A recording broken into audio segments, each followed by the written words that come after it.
ఉత్తరాంధ్ర ఉపాధ్యాయ MLC ఎన్నికల్లో పకలపాటి రఘువరన్కు మద్దతు ఇస్తున్నట్లు టీడీపీ ప్రకటించింది. సీఎం చంద్రబాబు, మంత్రి లోకేష్ ఆదేశాలతో ఈ నిర్ణయం తీసుకున్నట్లు పల్లా శ్రీనివాసరావు, ఎంపీ శ్రీ భరత్ తెలిపారు. విశాఖపట్నంలో నిర్వహించిన మీడియా సమావేశంలో మాట్లాడారు. ఈ సందర్భంగా తెలియజేస్తున్నాం. అలాగే అపుస్మాకు సంబంధించి మరి శంకర్ శ్రీనివాస్ గారు వారు కూడా ప్రైవేట్ స్కూల్స్ అసోసియేషన్ బలపరిచినటువంటి అభ్యర్థి. వారు కూడా ఆ స్కూల్స్ తరఫున, ప్రైవేట్ స్కూల్స్ తరఫున ఎప్పటి నుంచో వారికి ఉన్నటువంటి సమస్యలు అవగాహన చేసుకొని ప్రభుత్వం దగ్గర తీసుకువెళ్ళడం, వాటి మీద పోరాటం చేయడం, వారు అందుబాటులో ఉండడం, ఇవన్నీ ఎప్పటి నుంచో జరుగుతున్నటువంటిది. వారికి కూడా మేము పూర్తి మద్దతు, అంటే వాళ్ళకి ఏ సమస్యలు ఉన్నాయో జెన్యూన్ సమస్యల పట్ల మేము వారికి మద్దతు ఇస్తాం. వారికి ఆ పరిష్కారం చేసే విధంగా మా విద్యాశాఖ మంత్రి అయినటువంటి లోకేష్ గారు, ఆ ప్రధాన కార్యదర్శి, వారి మాట కూడా ఇవ్వడం జరిగింది. ఆ చర్చలు కూడా మా ఎంపీ గారు మాట్లాడడం వారి సమక్షంలోని, అలాగే మా వ్యాపారి చిరంజీవి గారి సమక్షంలో జరిగినని కూడా ఈ సందర్భంగా తెలియజేస్తున్నాం. ఈ సందర్భం కూడా మేము వారు కూడా మేము మనస్ఫూర్తిగా అభినందనలు, ధన్యవాదాలు కూడా తెలియజేస్తున్నాం. అలాగే మేము ఖచ్చితంగా మాకు నమ్మకం ఉంది, రేపు 27వ తారీఖున జరగబోయేటువంటి టీచర్స్ ఎమ్మెల్సీ ఎలక్షన్లో రఘువరన్ గారు ఖచ్చితంగా గెలుస్తారు. వారికి మాకున్నటువంటి అవగాహనతో ఆ టీచర్స్ యొక్క మద్దతు కావచ్చు, అటు ప్రైవేట్ స్కూల్ టీచర్స్ కానీ, కాలేజ్ టీచర్స్ కానీ, అలాగే గవర్నమెంట్ టీచర్స్ కానీ అధిక సంఖ్యలో వారికి మద్దతు పలుకుతున్నారు. వారికి విజయం సాధిస్తారని చెప్పి ఈ సందర్భంగా తెలియజేస్తూ వారికి ఈ సందర్భంగా నేను మనస్ఫూర్తిగా శుభాభినందనలు కూడా తెలియజేస్తున్నాను. నమస్కారం.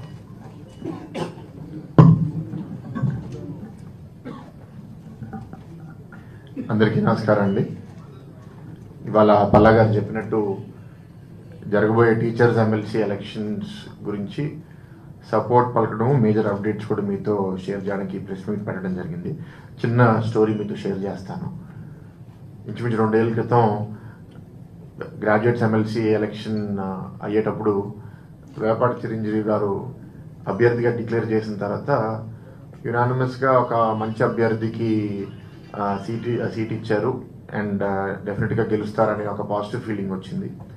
ఆ టైంలో నేను చిరంజీవి గారితో ఇంటర్వ్యూ చేశాను. అంటే నేను ఇంటర్వ్యూవరు, ఆయన ఇంటర్వ్యూ అయిన గెస్ట్. అండ్ దాంట్లో కొన్ని విషయాలు మాట్లాడుకున్నాం.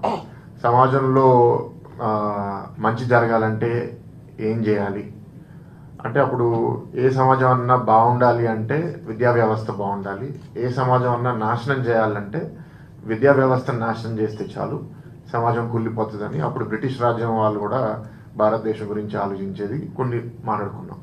మరి మనకి ఇబ్బంది ఏంటి అంటే, సమాజంలో ఇతర దేశాల్లో, ఫిన్లాండ్, స్వీడన్లో టీచర్లకి ఐఏఎస్ ఆఫీసర్స్ కన్నా ఎక్కువ గౌరవం ఇస్తారు. ఇక్కడ గవర్నమెంట్ టీచర్స్కి జీతాలు ఇంప్రూవ్ అయినా సరే సమాజంలో అంత గౌరవం ఇంకా రాలేదు. గౌరవం ఎట్లా పెంచాలి అని కొన్ని విషయాల మీద మేము మాట్లాడుకున్నాం.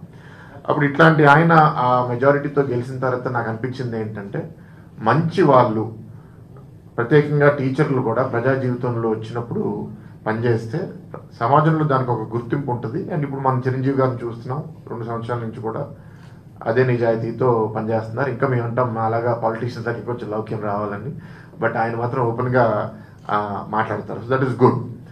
సో అదొకటి. అండ్ ఎట్లాంటి వాళ్ళు ఎమ్మెల్సీలుగా ఉండాలి, ఎట్లాంటి వాళ్ళు లీడర్లుగా ఉండాలంటే, గత 20 సంవత్సరాలుగా చాలామంది విద్యామంత్రులు వచ్చారు, రకరకాల మార్పులు జరిగినాయి.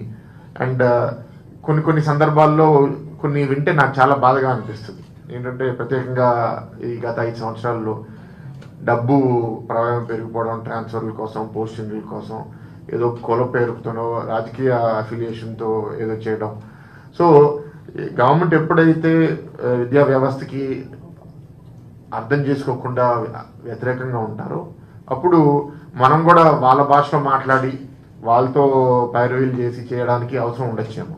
కానీ ఇవాళ మీరు మన విద్యామంత్రి నారా లోకేష్ గారిని చూస్తే ప్రతి విషయంలో ఏంటంటే, అది ట్రాన్స్ఫర్స్ అవనివ్వండి, పోస్టింగ్ అవనివ్వండి, సెలక్షన్ అవనివ్వండి, ఎక్కడ కాంప్రమైజ్ అవ్వకుండా ఎవరు బెస్ట్, ఎవరు మంచి వాళ్ళు, వాళ్ళని చూస్ చేసి పెట్టాలనే ఆలోచనతో ఆయన పనిచేస్తున్నారు. ఇవాళ it is not education ministry versus teachers. It is education ministry for teachers, for students, అందరితో కలిసి పనిచేయాలి. సో ఆ వాతావరణంలో మీరు ఇప్పుడు ఒక ఉదాహరణ, నిన్నే మీరు వీసీ సెలక్షన్స్ కూడా చూశారు. 9 వైస్ ఛాన్సలర్ సెలెక్ట్ అయితే అది కూడా ఏంటంటే ఎంటైర్ కంట్రీలో ఎవరు హై క్వాలిటీ పీపుల్ అప్లై చేశారో అక్కడ ఏవి కుల మత భేదాలు ఏవి పెట్టకుండా బాగా అకాడమిక్ క్వాలిటీ, లీడర్షిప్ కేపబిలిటీ ఉన్న వాళ్ళని సెలెక్ట్ చేయాలనే ఉద్దేశంతో సెలెక్ట్ చేశారు. So this is just an indication. ఇప్పుడు ఇట్లాంటి వాతావరణంలో మనకు కావాల్సిన టీచర్స్ ఎమ్మెల్సీ ఎట్లాంటి వాళ్ళంటే నిజాయితీగా ఉండి ఆ ప్రజల సమస్యలు మంత్రి గారికి చెప్పగలిగితే తప్పకుండా ఆయన దాన్ని పాజిటివ్గా స్వీకరిస్తారు. సో దాంట్లో రఘువరన్ గారు ఒక మంచి అభ్యర్థి అవుతారు అని మేమందరం చాలా బలంగా నమ్ముతున్నాం. అండ్ ఇప్పుడే కాదు, గత 2-3 సంవత్సరాలుగా రాష్ట్రంలో చాలా అరాచక పాలన ఉన్నప్పుడు కూడా, అప్పుడు గవర్నమెంట్కి వ్యతిరేకంగా వెళ్తే ఇబ్బందులు ఉన్నాయి అనే సమయంలో కూడా ఏపీటీఎఫ్ రఘువరన్ గారు కూడా ముందుకొచ్చి గ్రాడ్యుయేట్స్ ఎమ్మెల్సీ ఎలక్షన్లో పనిచేయడమే కాదు, ప్రతి ప్రజా వ్యతిరేక విషయం మీద ప్రభుత్వానికి అగెన్స్ట్గా మాట్లాడడం అనేది పార్టీలో మా నాయకులు అండ్ ఈ కూటమిలో కూడా చాలా మంది గుర్తించి ఆ గౌరవం కూడా ఉంది. అందుకే ఈ సందర్భం వచ్చినప్పుడు ఇట్లాంటి ఒక మంచి వాళ్ళు కష్టకాలంలో కూడా ఏది కరెక్ట్ ఏది కాదు అని నిలబడిన వాళ్ళకి మనం సపోర్ట్ చేయాలని పార్టీ చాలా ఆలోచించింది. అయితే మరి ఈ సమయం వచ్చినప్పుడు 10 మంది అభ్యర్థులు ఉన్నారు, కానీ సీరియస్ కంటెండర్స్లో శంకర్ శ్రీనివాస్ గారు కూడా serious contender. And అపుస్మా private schools association, పెద్ద అసోసియేషన్ కూడా రిప్రజెంట్ చేస్తున్నారు. ఆయన కూడా గత 2 సంవత్సరాలు ఇప్పుడు గవర్నమెంట్ స్కూల్ టీచర్స్కి ఒక రకమైన ఇబ్బంది ఉంటే ప్రైవేట్ అసోసియేషన్కి ఇంకా ఎక్కువ ఇబ్బంది.